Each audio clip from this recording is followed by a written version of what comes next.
Jehu, anointed king of Israel.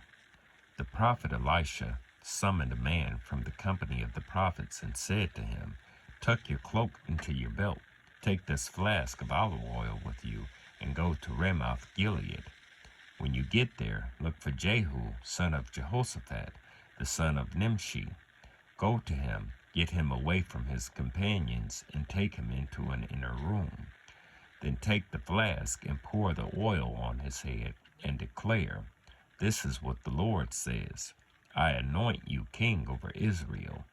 Then open the door and run. Don't delay." So the young prophet went to Ramoth Gilead.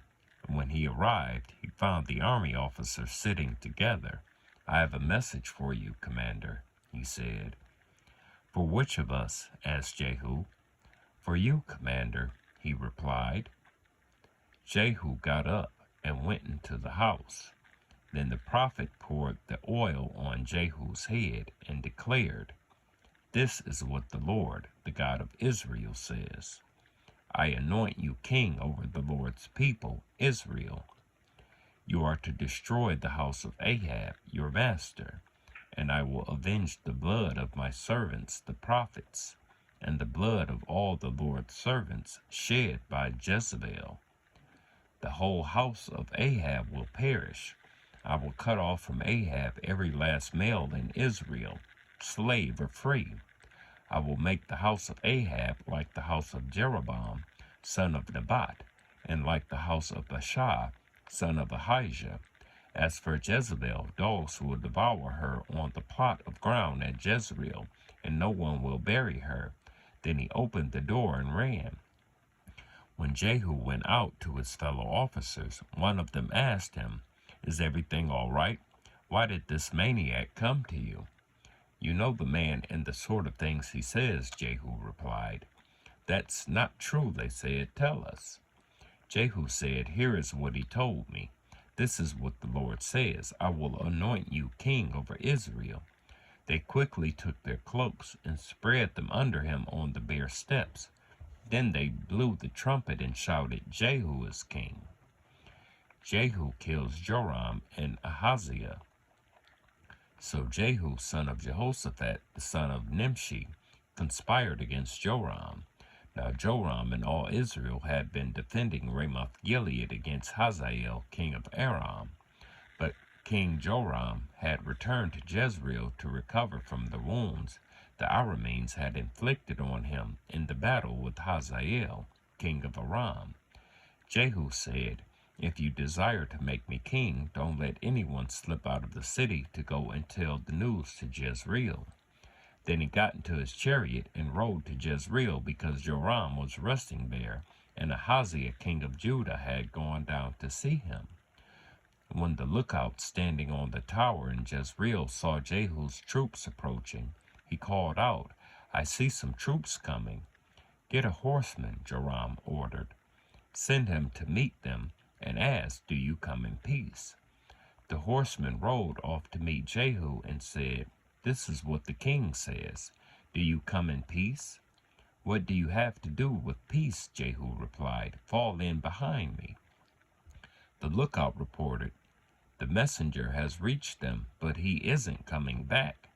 So the king sent out a second horseman. When he came to them, he said, "This is what the king says. Do you come in peace?" Jehu replied, "What do you have to do with peace? Fall in behind me." The lookout reported, "He has reached them, but he isn't coming back either. The driving is like that of Jehu, son of Nimshi. He drives like a maniac." "Hitch up my chariot," Joram ordered. And when it was hitched up, Joram, king of Israel, and Ahaziah, king of Judah, rode out, each in his own chariot, to meet Jehu. They met him at the plot of ground that had belonged to Naboth the Jezreelite. When Joram saw Jehu, he asked, "Have you come in peace, Jehu?" "How can there be peace?" Jehu replied, "as long as all the idolatry and witchcraft of your mother Jezebel abound." Joram turned around and fled, calling out to Ahaziah, "Treachery, Ahaziah." Then Jehu drew his bow and shot Joram between the shoulders. The arrow pierced his heart, and he slumped down in his chariot. Jehu said to Bidkar, his chariot officer, "Pick him up and throw him on the field that belonged to Naboth the Jezreelite. Remember how you and I were riding together in chariots behind Ahab his father, when the Lord spoke this prophecy against him. Yesterday I saw the blood of Naboth and the blood of his sons, declares the Lord, and I will surely make you pay for it on this plot of ground, declares the Lord. Now then, pick him up and throw him on the plot, in which accordance to the word of the Lord." When Ahaziah king of Judah saw what had happened, he fled up to the road to Beth-Hagan. Jehu chased him, shouting, "Kill him too." They wounded him in his chariot on the way up to Gur, near Ibleam, but he escaped to Megiddo and died there. His servants took him by chariot to Jerusalem and buried him with his ancestors in the tomb in the city of David. In the 11th year of Joram, son of Ahab, Ahaziah had become king of Judah. Jezebel killed. Then Jehu went to Jezreel. When Jezebel heard about it, she put on eye makeup, arranged her hair, and looked out the window. As Jehu entered the gate, she asked, "Have you come in peace, you, Zimri, you murderer of your master?" He looked up at the window and called out, "Who is on my side? Who?" 2 or 3 eunuchs looked down at him.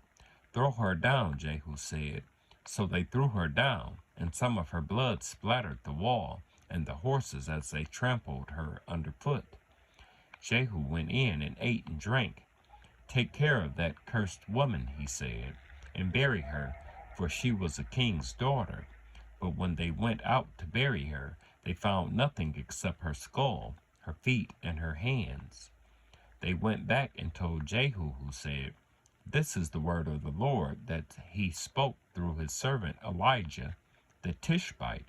On the plot of ground at Jezreel, dogs will devour Jezebel's flesh.